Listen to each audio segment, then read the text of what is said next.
cavernous deeps.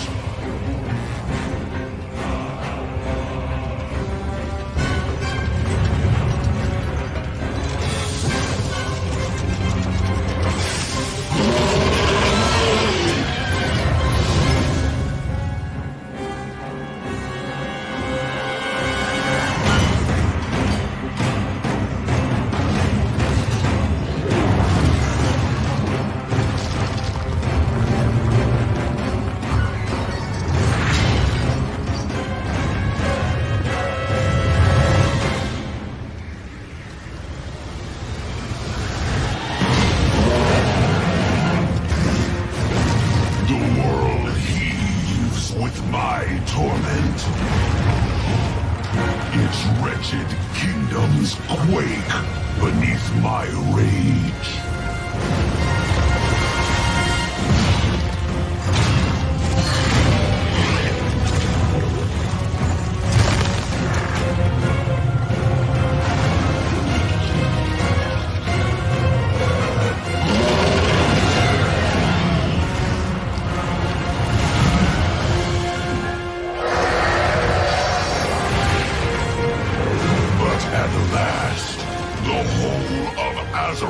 Will break, and all will burn beneath the shadow of my wings.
Its wretched kingdoms quake beneath my rage.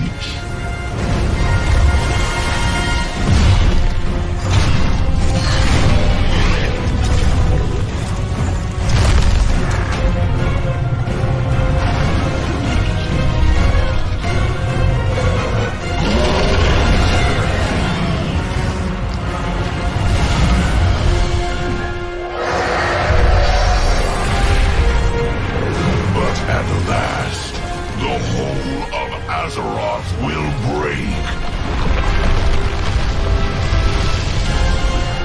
and all will burn beneath the shadow of my wings.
everyone, welcome to Blizzard Entertainment.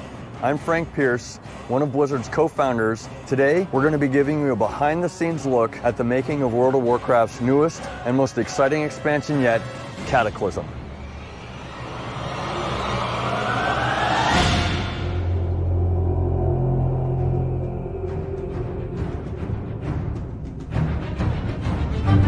The Warcraft universe has been evolving ever since the release of our first real-time strategy game, Warcraft Orcs and Humans, in 1994. The Cataclysm expansion takes the idea of change to a whole new level by completely transforming the world of Azeroth. Let's meet some of the teams responsible for this new chapter in Warcraft's history.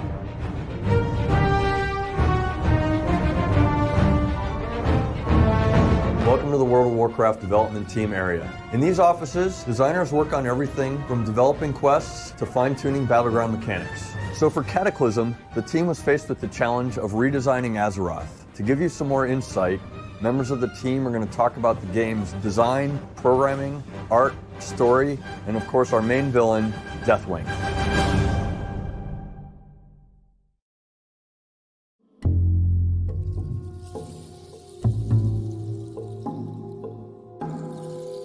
One of the challenges as World of Warcraft goes along is we keep wanting to add new stuff to it. I mean, it's a 5 or 6 year old game at this point, so there's a lot of new things to put in, but at the same time, the game just gets really, really big. When we finished Wrath of the Lich King, we had a little bit of a moment of, wow, how will we ever top that? How will we do something better? Because we really had a lot of affinity for the Lich King.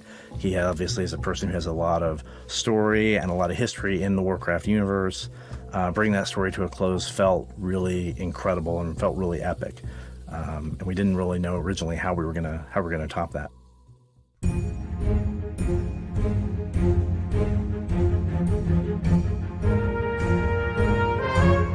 One of the greatest evolutions, and I call it an evolution because that's really what it is, has been in quest design. We want to have the players feel like they're taking a part in the actual course of the action rather than just going into a dungeon to kill these, kind of 3 guys for some loot. We'd rather have them feel like they're progressing the story forward. I think we've become a lot better storytellers over the last couple of expansions. I think that we have figured out ways technologically to tell those stories. What's the player's experience going to be coming through here? We try to tell a story with a beginning, a middle, and an end, kind of building to a climax on the zone's tale. The driving force that we would like to know is that the players are trying to find out more about the story, and they want to push forward and know exactly why are they in this spot? What are they trying to do? We've also learned through the process of doing Lich King about how to use our villains. That's a huge difference between playing through Wrath of the Lich King and playing through Burning Crusade, where, yeah, Illidan was in a lot of the art and stuff like that, but a lot of players never saw him and they didn't really bump into him all the time. Whereas once you're going through Northrend, gosh, the Lich King is everywhere. He's popping up in dungeons and quests, and you hear about him all the time. Definitely want to do the same thing with Deathwing and Cataclysm, where his presence is felt and he's around. Part of setting an environment like this is making sure the fiction is sold correctly. And to do that, the world has to be cohesive. I think a lot of the lessons we've learned are coming into play just by the concept that we're redoing the old world.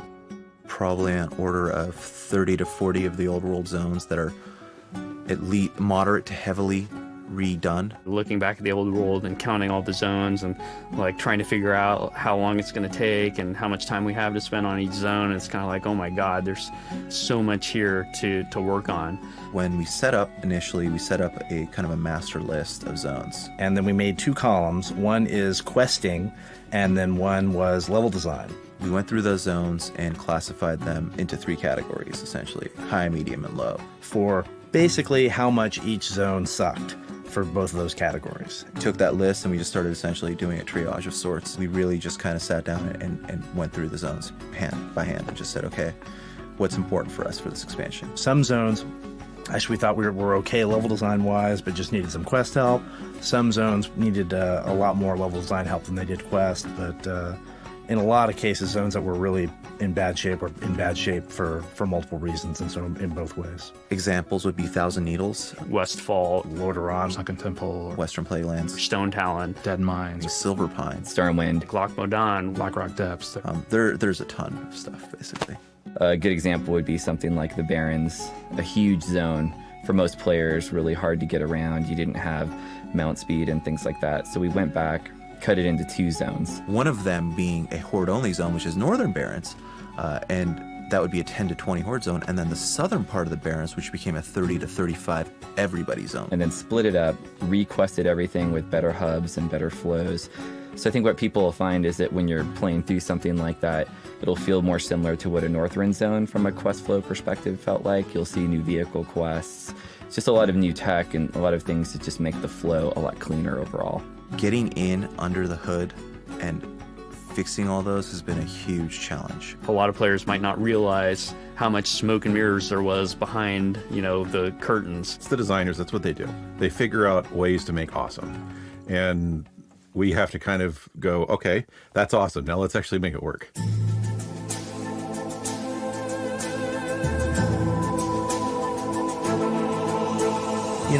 I'd like to say that what we did is we just, did some little like this, and then people could fly over terrain. But that's really not how it was. So one of the big new introductions with Cataclysm is the ability to use your flying mount in the old world.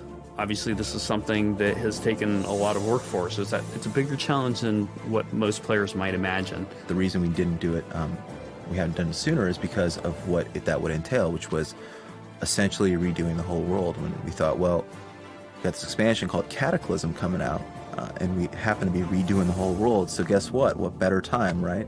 The original game was not designed with flying mounts in mind, with any kind of ability to see above the ground level. A large majority of it for the players just doesn't exist.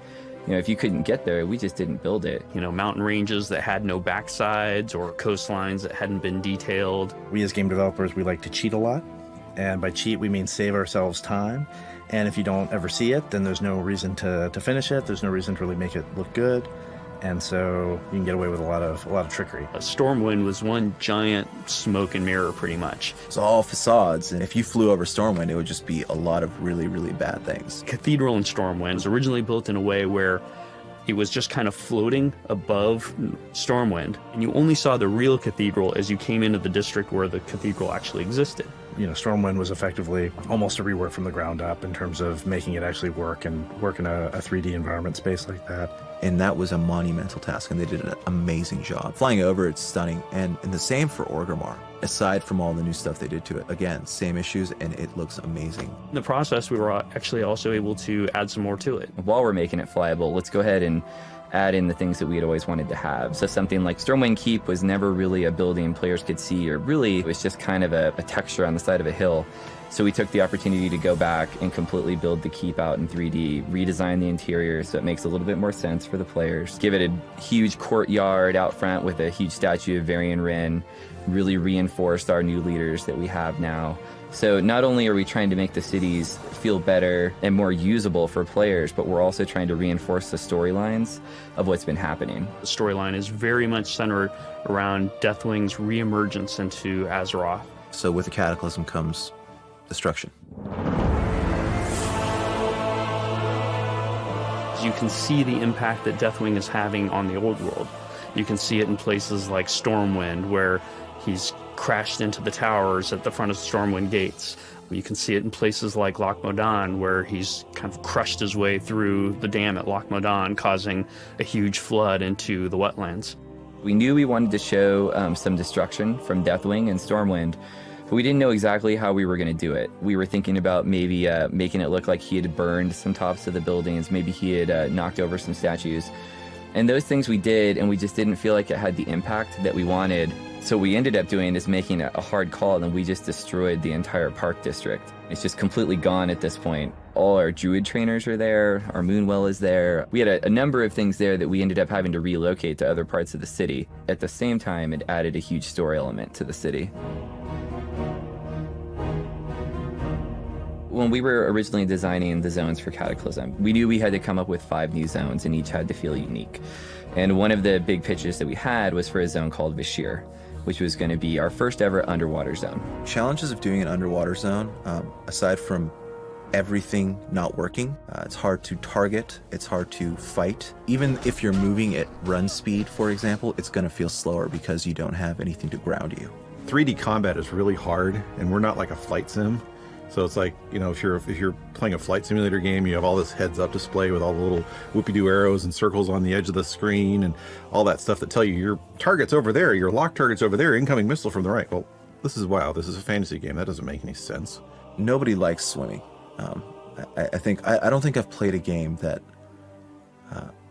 swimming is enjoyable in. Many of us have played games underwater, and the experience has been, in the past, less than satisfactory. And of course, we don't want that for WoW. We want awesome.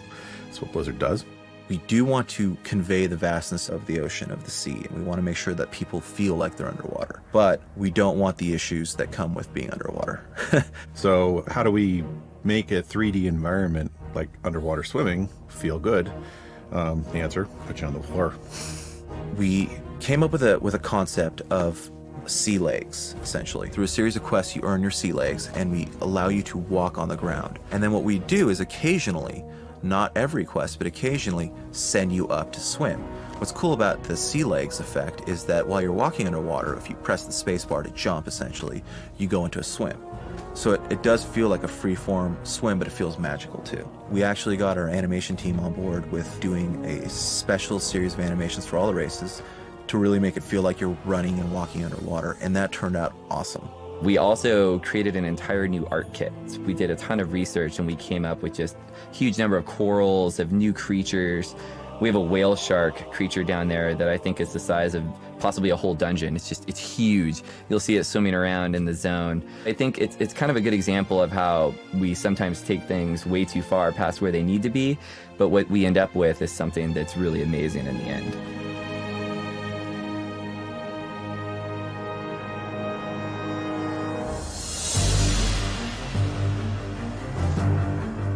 So PvP has undergone a huge evolution from when we originally launched the game till today. Early on, I think the designers hoped that world PvP would just erupt. You would see the enemy and you would go kill them, and that would just be, you would kind of find the fun there. The way I would put PvP as World of Warcraft launched was quest ganking, right?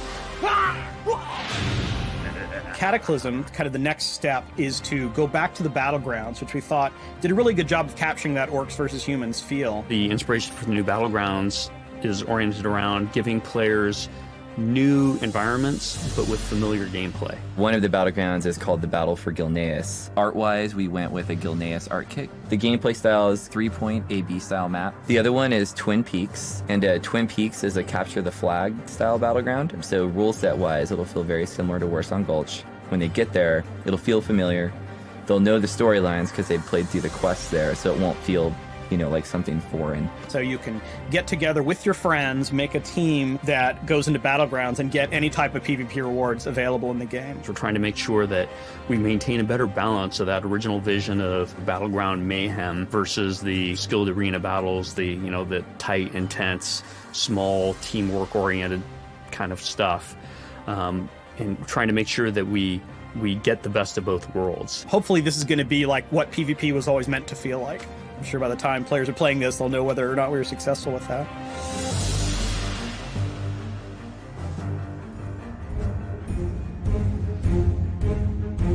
Cataclysm certainly represents the largest change to World of Warcraft since it launched, and we're really excited to be able to go back and revisit some of our best places and worst places and really take them to a new level that we think players are going to be really excited about. We really have a better feel for what makes for effective quest mechanics, better ways to tell stories, and then of course we have a lot more in our toolkit now than we used to. We're always trying to figure out ways to make this a WoW game that we all love and just take it to the next level. The guys have been working really hard on it, and it feels so different, so new. We liken developing WoW to kind of the runaway train. It's always going, you can't ever stop and catch your breath. It's just more content, more stuff. Sometimes it's nice to just kind of stop and smell the roses, as they say. It's all in the details, and I think there's a lot of that the players can enjoy.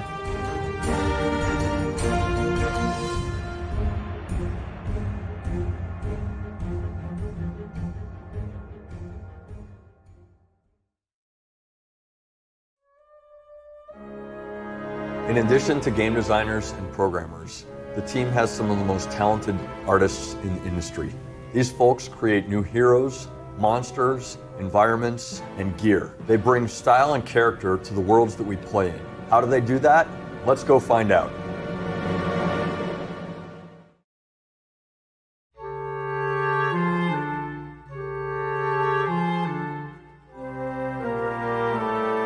So it seems to me like the point of doing a behind-the-scenes look at what happens on the art or in the making of a game like WoW, you don't want to just hear about the typical stuff that you could read about online. And this seems like a good opportunity to see what it actually is like creating the game as opposed to what we may project all the time. I'd like to use this opportunity to kind of give you that look and talk a little bit about some of the mishaps and some of the cool parts of making the game and ultimately how we came up with what we wanted to do for Cataclysm.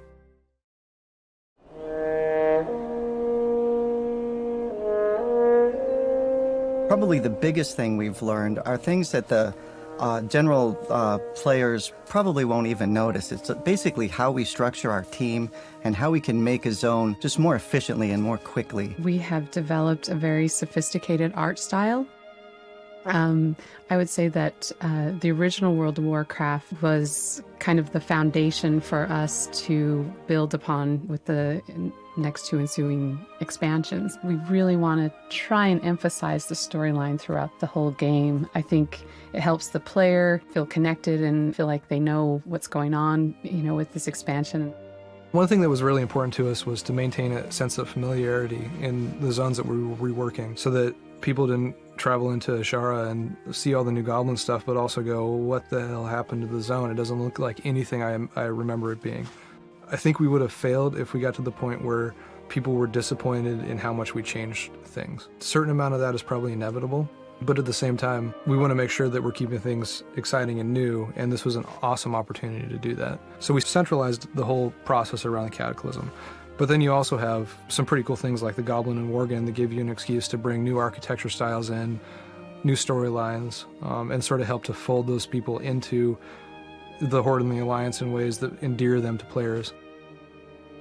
That might be one of the hardest things, as a side note, about a new race is, yeah, we know Worgen, we know Goblins, but what makes them familiar to us? And as players, when you see a Worgen walking through Stormwind, or you see a Goblin walking through Orgrimmar or anywhere, what's going to make you feel like, yeah, those guys are really part of my group. They're part of the Horde, they're part of the Alliance. Using that was a cool method of saying, okay, well, let's not just show new Goblin architecture in Kazan or in the new starting areas. Let's actually talk about how we can do the things that we build for those areas and pull it into the old world so that it's still Ashara, but now it's Ashara with Goblin influence. The designers thought, yeah, if we're going to make this, it's a significant investment. So let's weave some story in here. Like with lots of our starting zones, you start as a player in a village in the countryside somewhere, and then move to a main city. But we thought, well, no, let's throw the player in at the deep end. Let's chuck them into the city. Actually, let's make the city in a war zone, really, between the infected Worgen and the citizens that still remain human. And let's weave our saga, the first 4 or 5 levels, around this. Make it really exciting for the players.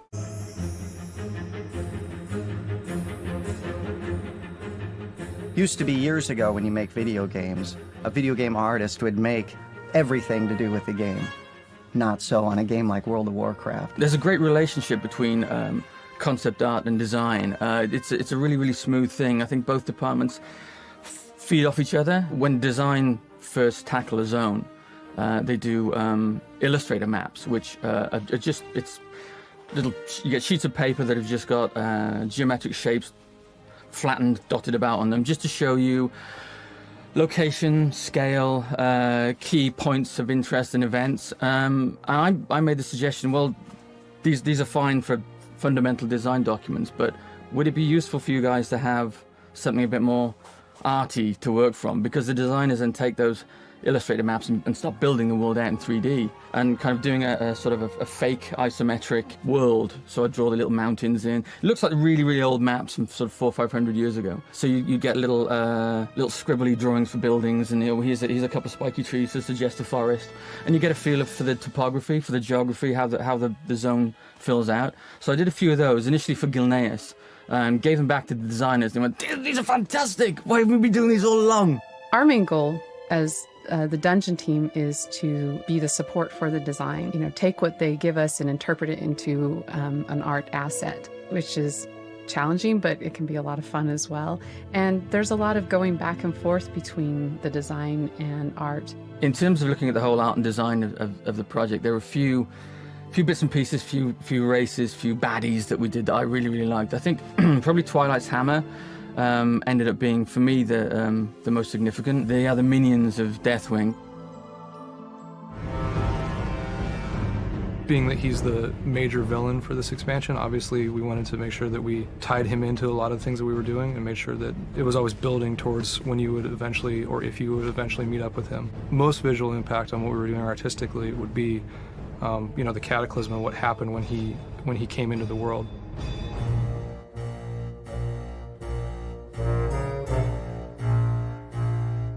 When we approached re-envisioning the old world, it wasn't so much of a how do we re-envision it as much as it was how do we take what's there and make sure that we stay true to what people have come to love, know and love, but also have probably gotten a little sick of looking at as they grind new characters up 0 to 60. If we didn't have the tool of the Cataclysm to work with, I think it would have been a very difficult thing to do.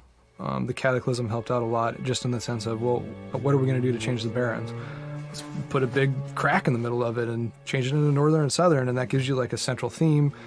We can keep what's there, but it gives you this whole new area to explore and a new central sort of like exciting element to the zone.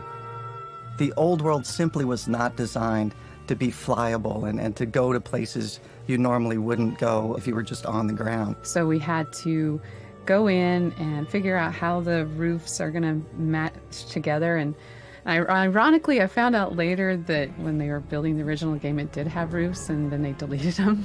Most of the game was meant to be seen from a certain point of view. In Vashir in particular, it was very important for the exterior level designers to be kind of a surprise for players, to be something they had never seen before. So we wanted them to have a great first-time experience. So as you come out of the first little cave, and we wanted that to be very striking and very stunning the first time the players saw this zone, they knew it was going to be something special, something different, definitely something they've never seen before in World of Warcraft. As far as dungeons go, the first one that we started working on was for Vashir. It's Abyssal Maw. It truly reached beyond my expectations as far as the colors and the design. Our programmers really stepped up to the plate and gave us a lot of new shaders and things like that that has enhanced our textures and enhanced the quality of our dungeons. As you go through it, we wanted it to feel very immersive, no pun intended. It is an underwater dungeon, but we really wanted you to feel like you're underwater and, there's plant life and there's movement going on, and it's not just kind of stagnant. We wanted that feeling of even just the water and, that subtle movement coming across there. We are also getting some caustics so that we get that underwater reflection. So we've seen elementals for a long time in the game, and they are very cool, but I know that I personally am sick of seeing the same elementals. I know there are a lot of people that feel the same way. So when we're talking about an expansion where the elemental planes are broken and elementals are pouring forth into Azeroth, clearly we're going to talk about what can we do with the elementals to sort of bring them up to a new bar, or at least give people new content to look at, new creatures to play around with. We went through a series of concepting, gave it to one person to concept, and then we took it back away and had 5 people concept it. And throughout that process, we started working with the Twilight's Hammer kit, started talking about how they build their buildings, summon Elementium, how everything around them is keyed into that Elementium vibe. And it kind of clicked. We use that with the elementals. Like, these guys are subjugating the elementals. They're part of their army. How would the Twilight's Hammer guys put an elemental under their control? The solution that Mark Gibbons came up with, which was really cool, was what if they caged them, made a literal cage that was somewhat like a rib cage or an actual physical structure that would summon around these elementals and control them. All the elementals have a similar theme. They all have the same cage that's holding them. And then obviously there are rock and fire and water guys, but the really neat thing was how do we use that cage and come up with interesting silhouettes, use what we already have with the existing elementals and kind of make it familiar but new. And I think we came up with a pretty cool solution for that.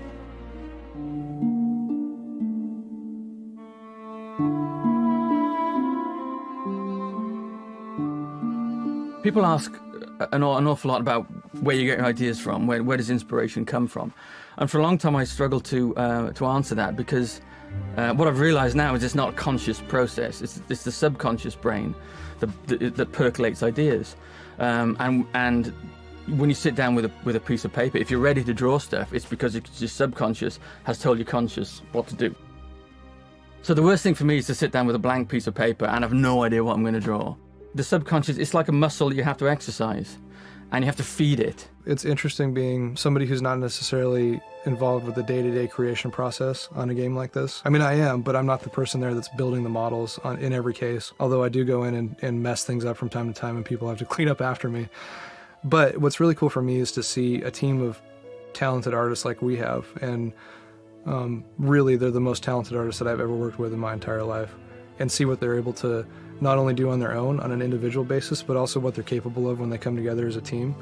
And see the character guys working on the Tol'vir, and then see the dungeon guys working on the Uldum dungeon, and environment guys working on Uldum.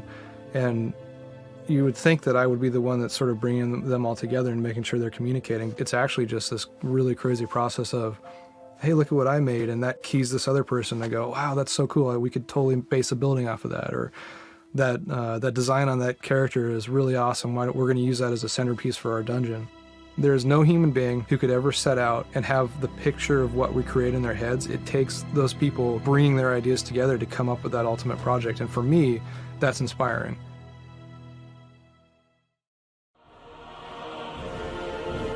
Welcome to the Blizzard Film Department. This is the team responsible for all the incredible cinematics that we see in every Blizzard game. Non-interactive cinematic sequences have been an important part of every game since Warcraft, Orcs, and Humans. With Cataclysm, the team has created some of the most amazing cinematics yet.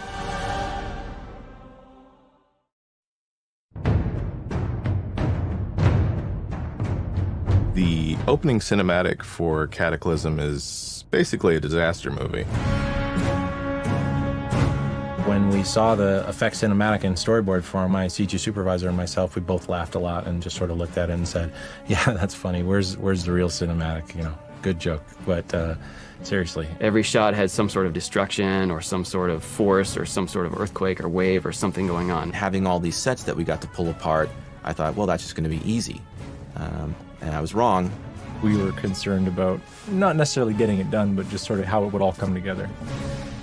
Once we realized that that was actually the cinematic and got over gasping and so forth, looking at it and trying to figure out what was going to be the most challenging, was realizing that the biggest thing was going to be just the sheer number of effects that we had to do for the show. But I think we were all pretty fairly confident that we would find a way to accommodate that and keep the scope of it manageable. It turned out to be a fun project just to have modeling build all these crazy sets and then set it up so animators could tear it to the ground.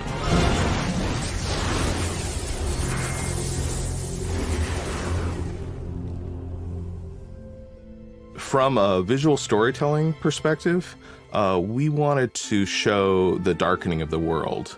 We wanted it to feel really ominous. So when we first see Azeroth up top, you know, the sun is out, it's glorious, we showcase the beauty of the world. And then progressively, as we go through the scene, the sun gets lower in the sky, the world gets dimmer, so that by the time that Deathwing shows up on the gates of Stormwind, the sky's gone dark, the fire has spread in around the gates and is giving us sort of an echo of that hellish environment that we started with.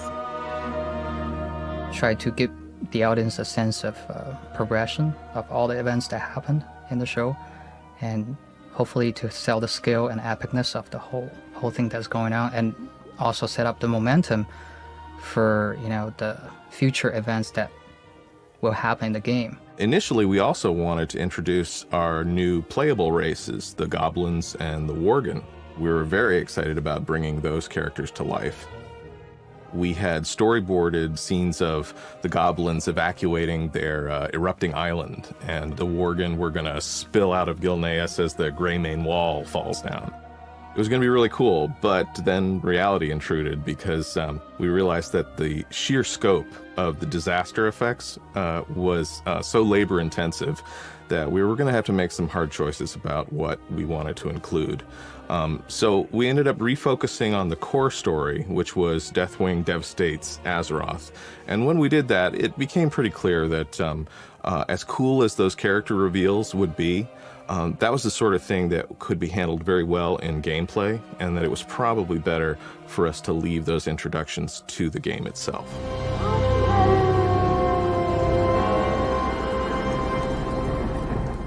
One of our bigger jobs was just deciding what lands we were going to break. The wonderful thing about working on something like World of Warcraft is you have a very established set of environments. The game team was very helpful in that regard. They gave us a lot to choose from, and then we worked with them to kind of whittle that list down. So many different environments, and then having those environments be interactive enough to be destroyed. Every environment piece that we saw in the foreground and a bunch in the background had to be destroyed. So it was a kind of an environment-driven production rather than a character-driven production. It's a lot different than animating characters, but it doesn't mean that you can't put a lot of character into it. Our big priorities were that we find places that were very iconic and recognizable to the players. And also, we wanted both Alliance and Horde territories to be represented. You look at Stormwind and Darkshore and Loch Modan. For a player, it's a lot like being able to say, oh, look, it's the Eiffel Tower, or look, it's, the Pyramid of Giza, or, oh, look, it's the Statue of Liberty. It is really that iconic for them. We went through a lot of iteration to capture the essence of those places, but also ground them in this sort of heightened reality. It's a really intense prospect trying to make all that work. Our effects team had to jump onto that just as soon as they possibly could, just to be able to finish on time. And they had way more work than we did. Like everybody else. Realizing that the effects were going from more of a atmospheric or look and feel type thing going to more of a centralized character was going to be a very big challenge for our group. We had mountains of water and skies full of fire. A lot of smokes, sparks, lava effects, dripping lavas, glowing mouth. Anything you can think of. We tried a variety of different approaches with the fire for Deathwing. His size and scope of the areas that he's traveling over is enormous. Deathwing is a really big dragon.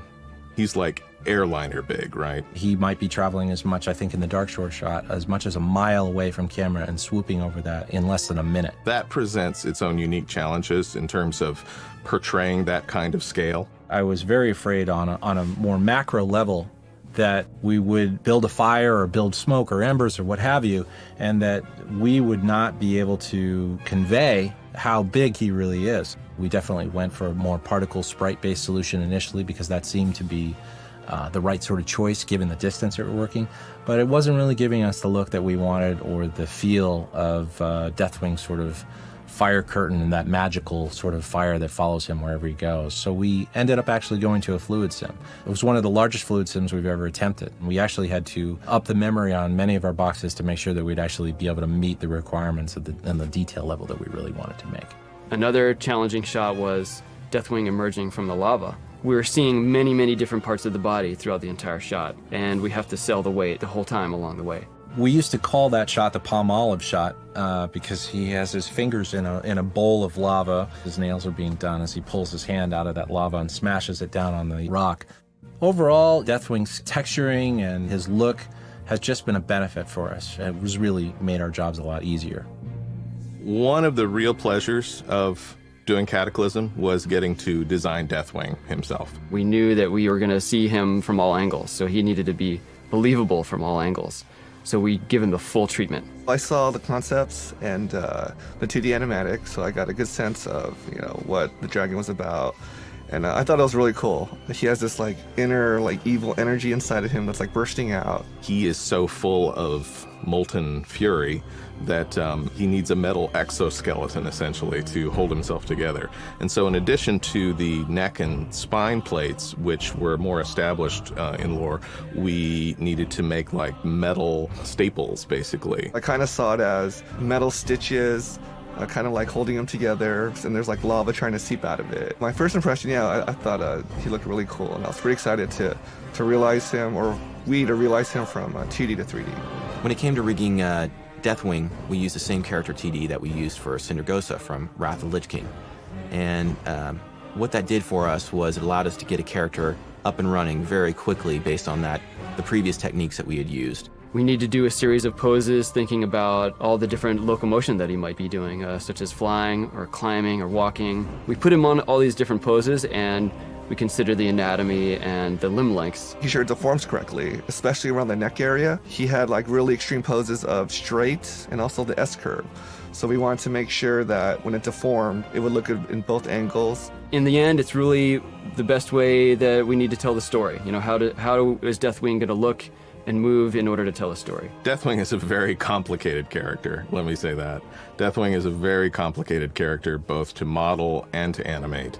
And I was tremendously impressed at how our team was able to bring him to life.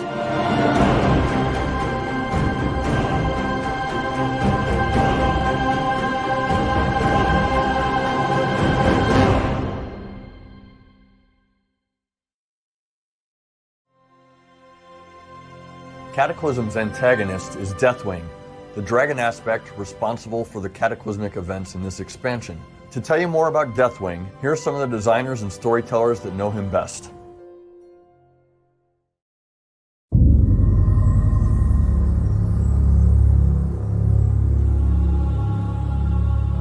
Deathwing is one of the 5 dragon aspects of the Warcraft universe. The idea is that dragons in Warcraft are split up into 5 distinct flights, and they were empowered long ago to guard certain aspects of the world. You know, the blue dragons guard magic, black dragons guard the earth, red dragons are, protectors of life, and so on. So Deathwing and the black dragon flight originally were meant to protect the earth. Originally, Deathwing was named Neltharion. It's very jovial and did a good job protecting the world. As in deeper Warcraft lore, there are very dark, villainous creatures called the Old Gods that were long ago chained beneath the world.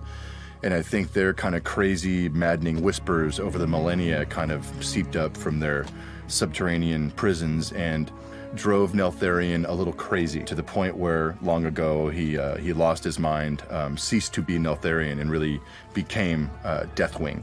A specific conflict about 10,000 years in the past of present-day Warcraft, called the War of the Ancients, where the big demon army was invading the world. And it was at that time where the 5 dragon flights united were meant to drive this enemy from the shores of the world and save the world, fulfill their function of protecting the mortal races. And in the midst of all that, as Deathwing's madness was kind of growing in his ears, he created an artifact called the Dragon Soul, right? That he tricked his brethren into believing, well, if we combine our power as we're meant to, this will be the great weapon, to save the world. And in truth, once he had all their powers put into this terrible artifact, he claimed it for his own and essentially betrayed them in the worst moment at the 11th hour, essentially turned on the other dragon flights, decimated the blue flight, forever cursed the black flight, and just pretty much broke the family apart. And as his madness overcame him, his innate kind of powers over the forces of earth and fire just kind of erupted in his body. His gargantuan body literally split apart with like fire and magma in this horrific eruption, almost as if he's like a volcano in dragon form. And that day he became Deathwing, just this raging, fiery engine of destruction. And one of the interesting things about Deathwing's visual kit is that while he's this gargantuan dragon, and the fact that he's kind of literally always falling apart because his rage just cannot be contained by his physical shell, they actually had to hammer into these adamantine plates all along his spine just to literally staple his body together. His rage was so uncontrollable. So it creates a very cool visual look for him as a villain in the series. In the latest incarnation of Deathwing, which is probably the most dangerous ever, he's actually stapled together with Elementium, which is kind of a new steel we've conjured for the game that kind of channels the powers of the elements through it. It's kind of a conduit for whatever elemental power is aimed at it. So certainly his is fire and stone, so he's kind of more dangerous than ever before. So why now, right? Why is Deathwing erupting into the world and causing this cataclysmic event? The answer to that is that at this time in the history of Azeroth, a long chain of events is finally reaching its fulfillment. There is this very ancient prophecy that is not often, spoken of, that speaks of kind of this hour of twilight, the final days of the world. If the old gods that were chained long ago had their way, set in motion, this chain of events that would enact, their final vision to remake the world in their image, this hour of twilight. And what we've seen happening to some great degree over the past number of Warcraft products, probably starting with the Gates of Ankh-Kirash patch, where we saw the old god Cthulhu, kind of rising beneath the land of Silithus. So clearly there's a chain of events in motion where the old gods are rising, their ancient machinations are finally paying off, and Deathwing ultimately is their greatest hammer. He is the great weapon that they've been waiting to use all these years. While he's had his own machinations, over the course of history, trying to make his own dragon flights and, kind of build his own kingdoms, the truth is he was corrupted by the old gods from the start. And in this final hour, right, where they will, attempt to assure their, ascendancy, he is pretty much the greatest weapon, for them to unleash. So that's why now their final end game is in play, and he is pretty much the great key to it all.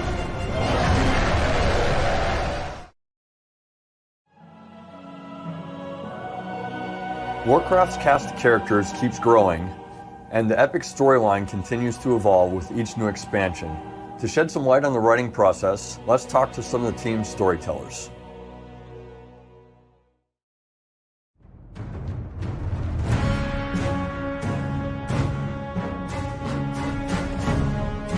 How much more can these people and these factions take? The Burning Crusade and Wrath of the Lich King, Cataclysm. I'm so excited about this latest chapter because it just brings in so much of the mythology of the world and the richness of its characters. And, apart from just clever story hooks, it begins to truly show how much soul is possible, how much emotional connectivity you can have to these events and these characters. For the genre and for just the World of Warcraft in particular, I think there's a little bit something for everybody, whether you're re-leveling again 1 through 60, which is surprisingly emotional, given these lands that you've known and ventured through all this time, to see them reborn in new ways. But with all of these things combined, it just feels just very rich and very satisfying, in terms of the fiction finally coming full circle and all the mythology of the world completing this circuit.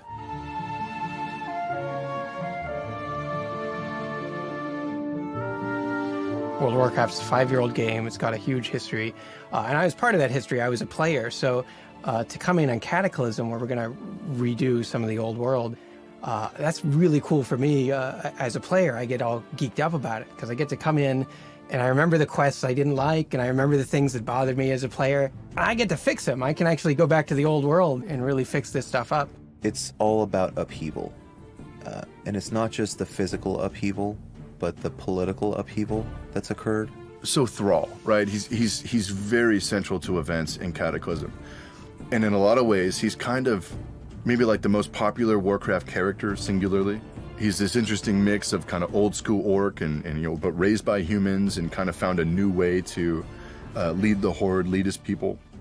He's very principled. He's very Superman-like, right? I think most people, when they consider Thrall, well, he's incorruptible. He always does the right thing. He's mega powerful. And one of the really interesting themes of Cataclysm that we've been exploring is just the idea that things fall apart, right? At a global level, at an environmental level, at a societal level, at a spiritual level. And really looking at Thrall, that this pillar of all things Warcraft, right? The one incorruptible dude out there. What if Thrall's sense of identity was in jeopardy as well? That's a pretty radical, thing for that character. And it just felt immediately true. Like, yeah, we started looking at Thrall. He brought his people out of slavery. He was raised as a gladiator, but really became this very wise, shamanic, messianic character, right? United two worlds and, created a new homeland for his people. And the idea that all of his experience that looks so noble and is so, super heroic, what if at base he was just this lonely kid whose parents were murdered? There's a little more Bruce Wayne going on there than anyone would suspect. And all of this duty and obligation and all of the things he has done for his people to distinguish himself. What if it's actually more of like a warped codependency? He actually doesn't know who he is outside of this duty, outside of this mission that he has. to always be the answer, always solve the problem. And he's done very well. But what if inside is actually pretty hollow? As the initial ripples start to hit the world and we can start feeling Deathwing writhing beneath us, in the plane of Deep Home and plane of Earth, Thrall senses this and senses something is wrong, something is happening on the tail end of this Northrend expansion. This initiates the changing of the guard. As Garrosh is coming off the victory and we're starting to feel more tremors and bad things happen, Thrall puts him in charge in the interim, an interim war chief of sorts. Garrosh is the son of Grom Hellscream, a legendary orc, probably the most important orc, or one of the most important orcs to exist. An interesting and often overlooked facet of Garrosh's character is he's a brown orc. Players actually tend to take this for granted. They just look at it like, yeah, he's a brown orc. What does that even mean? Well, it actually has a great meaning to orcs. Brown is the original color of orcs. Orcs were brown from birth on Draenor. What corrupted them was the blood curse. When Garrosh's father Grom drank from Manoroth's blood, and essentially the rest of the orcs did, they underwent a physical transformation, this curse that changed their skin from brown to green and affected their eyes and other things as well. So when an orc that has come through the dark portal and has endured the blood curse and other things, terrible things, sees another brown orc, they have a very, very visceral reaction, in a good way, I think. I think that you see that, you almost see yourself back when things were good, when things were pure, when there wasn't insanity happening to your homeworld and it being torn apart. And that's something that hits them instantly. So they see this brown orc that represents pretty much the ultimate. So this is what Thrall had to contend with in terms of who he puts to power. The earth is starting to buckle, the cataclysm is beginning. Thrall decides to head back to, the old country in Outland, to go to Nagron, Throne of the Elements, and talk to elementals who have lived through the destruction of their world. Hey guys, are there things I can look for, to tell me if my world's gonna blow up? And while he goes back to Nagron, he meets a character named Agra, who is a shaman, lieutenant of Thrall's grandma, Gaia. Thrall and Agra will kind of become an item. And Agra, as a very accomplished shaman herself, will kind of challenge Thrall. Like you wear the name of slave. Like, who do you think you are? People think you're this rock star war chief, but like when I look at you, I feel the depth of the insecurity, the depth of the hollowness. The rhythms and systemic thinking that Thrall's become all about.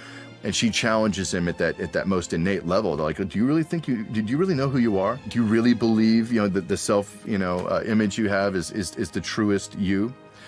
And throughout the events of Cataclysm, ultimately Agra and Thrall will come back to Azeroth, and he will rally the Earthen Ring, and he will leave the Horde to literally go out and try and knit the world back together.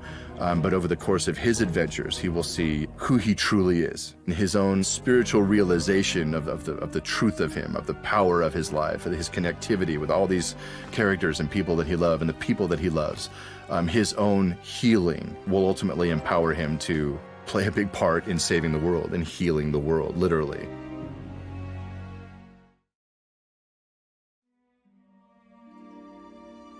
No gaming experience would be complete without the efforts of the sound department. Whether it's bringing Azeroth to life through sound effects or enhancing the mood of a dungeon with music, this is the team responsible for Cataclysm's unforgettable audio.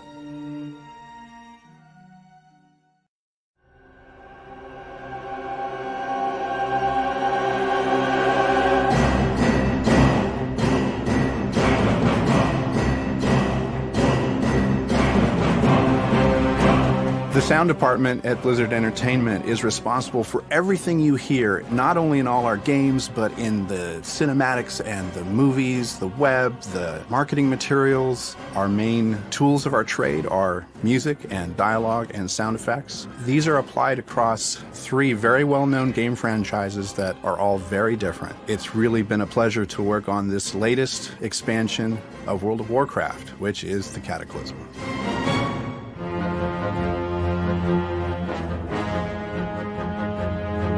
Sound is an amazing tool for not only enhancing the gameplay, but also telling story. There are different types of ways we can communicate with sound. Some of it's very direct, like when the NPCs speak to you. This is the beginning and the end, mortals. Some of it's nonverbal. The sound effects themselves or what they might tell you about what is happening or might happen to your character in the game. Then there's the atmosphere, increasing the depth and the breadth of this world and suspending your disbelief. One of our most important tools is silence. It's really important to know when not to use sound, just as it is to know when to use sound. The music in World of Warcraft doesn't play all the time.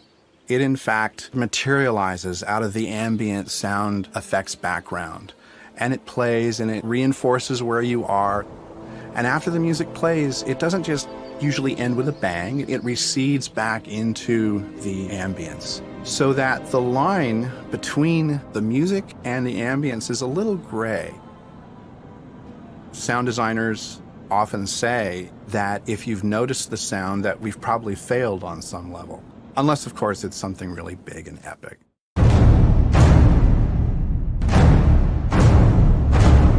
Musically, this expansion is so big that in order to meet our goals, we brought in a couple of more composers to help us with all of this. So in addition to myself and Derek Duke, who has worked on World of Warcraft from the beginning, we brought in Neil Acree, who has composed the music for the past 2 cinematics, and we brought in David Arkenstone, who is most famous for having written some of the tavern music and also the Argent Tournament music.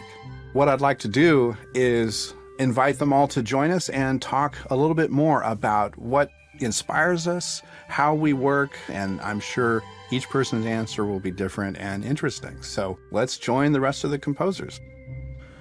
How do you approach music for World of Warcraft? How do you even begin to write this stuff? Just looking at images and playing through the game, I'm looking for what emotion somebody might be getting.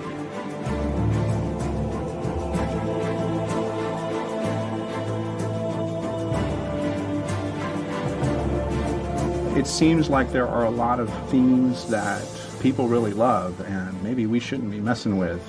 Yeah, well, I don't think you'll hear anything messed with too much, and if it has, you might hear a newer version, just a refresh of that same theme. The technology we were using back then, we didn't use a whole lot of real instruments.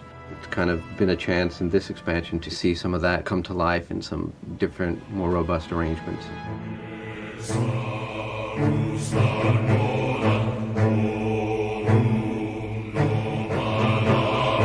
Some of the themes, especially the big city themes, have gotten a bit of a refresh, not in changing the melodies, but in using more live instruments.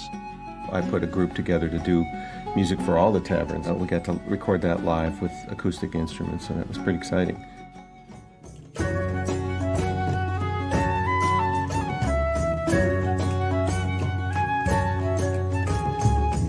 Trying to get knowledgeable about all the races and what kind of music they might have and what might be in their tavern. You know, it was pretty real. I think the music is almost one of the characters in this game. That's one of the ways that I think that the music in WoW kind of reaches beyond its original meaning in the context of the land or the zone or the story. And you remember, like, this is the music that I was hearing when I was supposed to be cramming for my exams or when my wife was pregnant or whatever, because that music permeates you so much while you're playing, it takes on a meaning outside of the game.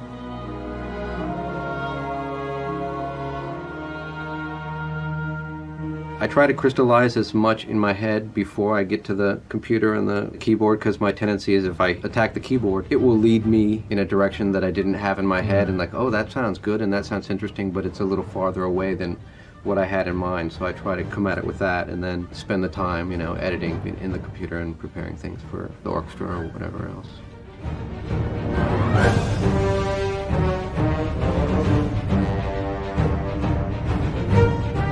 Lyrically, I was going to mention that all of us have been using lyrics from within the languages of the game. The creative development team at Blizzard wrote some lyrics for me that were translated into the languages that were appropriate. That gives a whole extra layer of depth. I also think one of the strengths is that, well, there's certain tendencies to it all sounding like Warcraft. At the same time, there are so many cultures and so many different races, kinds of people, different influences, that the fact that we don't have one composer writing all the music for the World of Warcraft, there's something in everybody's personality that seeps out, even if you're taking somebody else's melody and repurposing it. That lends a depth to the culture of Warcraft music. When you get to really get into a zone and really make that zone come alive through music, it's a unusual opportunity, I think, in this world. Well, very well said, and I guess we're in concert here of saying, see you all, see you all in Azeroth.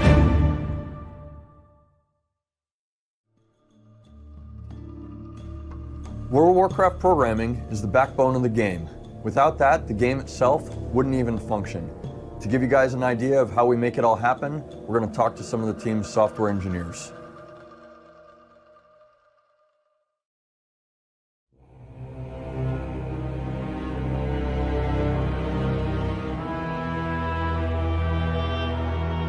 What I do here at Blizzard, I spend about half my time trying to keep the servers up and running smoothly.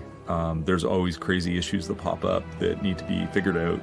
How do you suddenly, having played the game and thought a lot about how the combat systems work, and as a player, you know, all these things like, oh, my heal works this way and my melee spells work that way and all this stuff, and suddenly, well, now they really work this way and they really work that way, because I'm actually looking at the code and going, oh, that's what they do. That's how the data's built. You know, obviously, as an engineer, I thought, well, if I wanted to build WoW, how would I do it? And of course, I was completely wrong. We were trying to finish a dungeon in a couple of raid nights. Like, we only had 2 nights a week to raid with the raid group that I raid with, and that wasn't really enough time to finish the dungeon. So I started asking myself, you know, why do people have to finish a dungeon in just 1 week? Why can't we let people finish a dungeon over 2 weeks instead? And so I ended up talking to design about that, and they thought it was a good idea, and eventually I got that into the game. Well, one of the things that does sometimes get in the way is that balance, and every now and then the player in me sometimes speaks a little too loudly, we'll say it that way.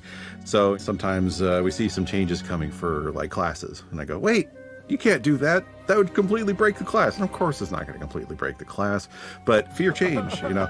We really we get so, we invest ourselves so heavily in our characters in the game that, you know, we really resist changes, and every now and then I fall subject to that, you know, passionate. Every time I add a feature, I personally go on the forums and read almost everything I possibly can about the feature I just added. Even if I didn't design the feature, I would go up there and read. You have to don the flame retardant suit every now and then. There's always useful discussion. Even when there's lots of trollers and lots of flames, somebody somewhere has usually got something worth saying. So a while back, I was leveling up an alt with my family. There were 4 of us. When we went to do a dungeon, we'd need a 5th person. We ended up trying to use LFG, but we'd almost never find anybody. So when design wanted to overhaul the LFG system, I asked if I could work on that. They wanted to increase the number of players in the matchmaking pool by having everybody on an entire battle group be able to play together. I spent the next couple of weeks revising my algorithm, and I finally got something that was reasonably close. It's really nice to be able to iterate on things like that even after the patch has gone live. World of Warcraft is such a big game. There's so much in it that I can actually put on the player hat and still play the game. I'm not as, I mean, yeah, of course, when things go wrong, yeah, what's actually going on here? I see some bad visual, yeah, I make a note of it, I send myself an email. Of course I do. It's inevitable. But it's still, I can just keep the player hat on and have a lot of fun with it. And it's amazing.